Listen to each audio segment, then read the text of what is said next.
I'm a ghost when I walk in. I went to get pho with one of my friends, and it was my first time having pho. It was pretty good. People are really obsessed with it. I wouldn't say I'm obsessed with it, you know? But it was good. I would have it again if I wanted to. I feel like whatever.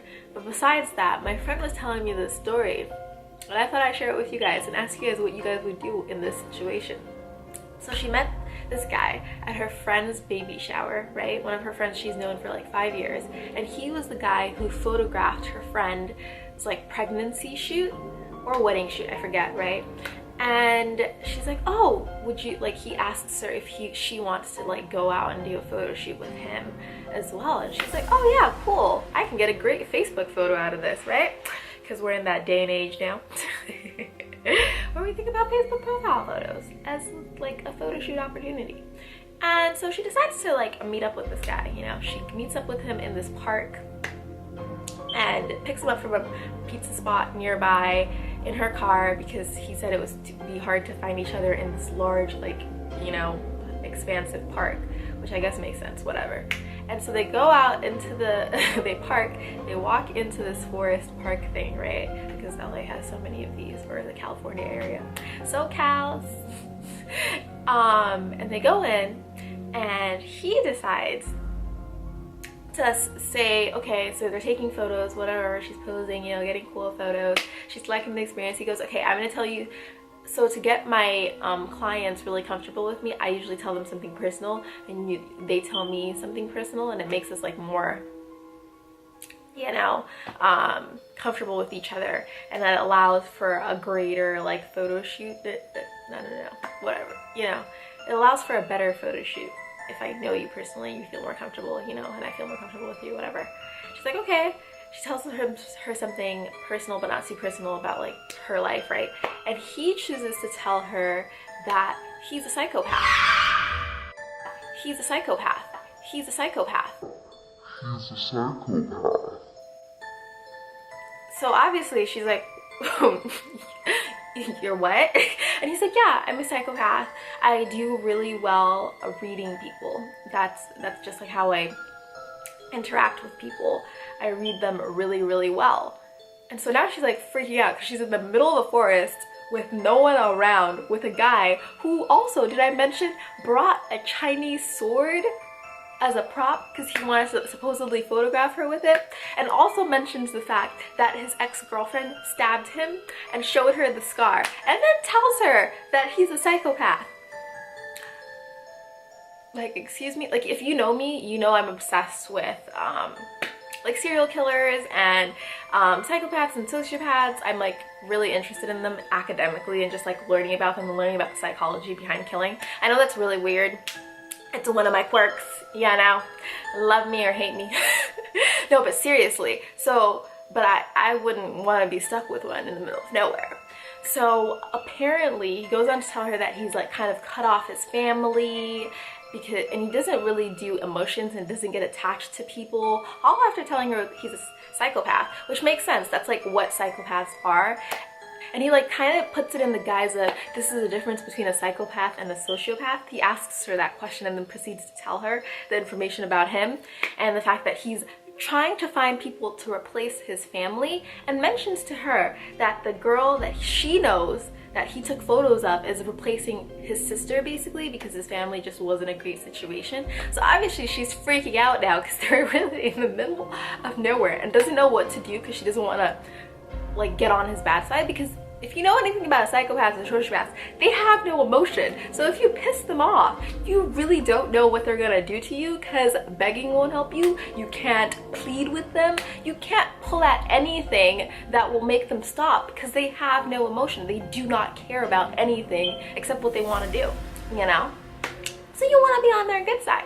So she's like, okay, you know, trying to figure this out.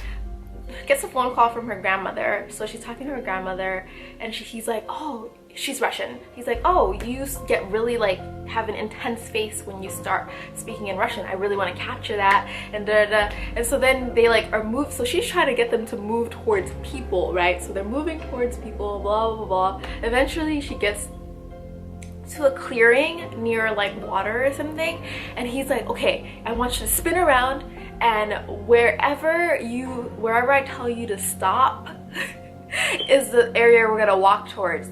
Like, the F you mean wherever I stop is the area we're gonna walk towards? She had just told him that she doesn't know how to get home. Like, she doesn't know how to get out of the park. And so he's like, okay, just stand there and spin. And I'm gonna tell you, and wherever I tell you to stop is where we're gonna walk towards. Like, the heck? The heck?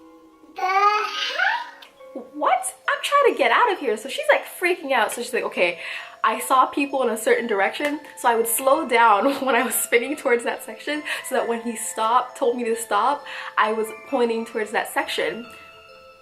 And I was like, girl, you are a lot smart. I don't know what I would have done in that situation. So eventually they make it towards the clearing where there are people, and she's like, whew, thank God. If there's anything, I can run towards people. And she like leaves and ends the photo shoot. And she's like, okay, I don't even know what I'm gonna do with these photos. She messages her friend, who is the person that has introduced her to this guy, and is like, so I didn't really feel safe with your friend. Like, what's wrong? And this friend just texts her back jokingly, yeah, he has sociopathic tendencies, but you know, he's not harmful. He just like doesn't have emotion. So, but he's like a really, really good person, and I don't think you have anything to worry about if you're around him.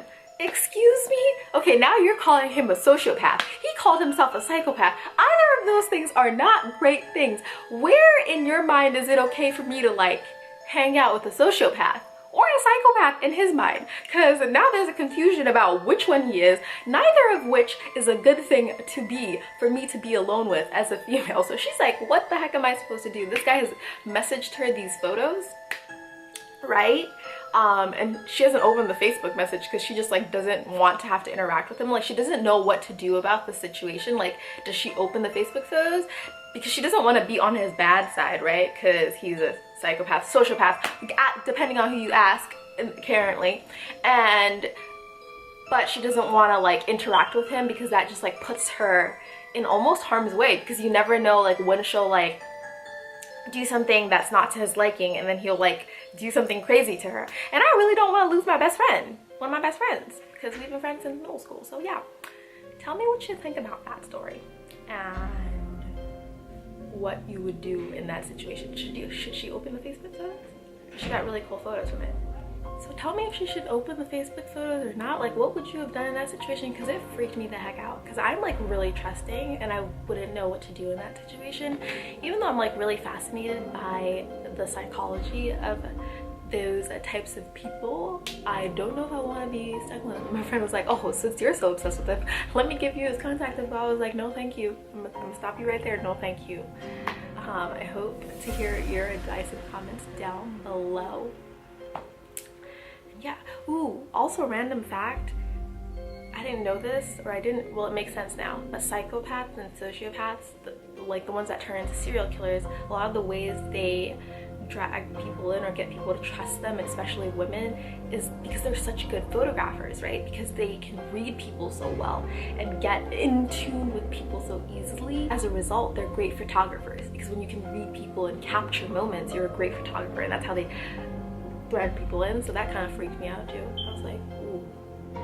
Thank you so much for watching. I really, really appreciate it. Be sure to subscribe if you want to see more. Let me know if you want me to talk about anything in one of these videos.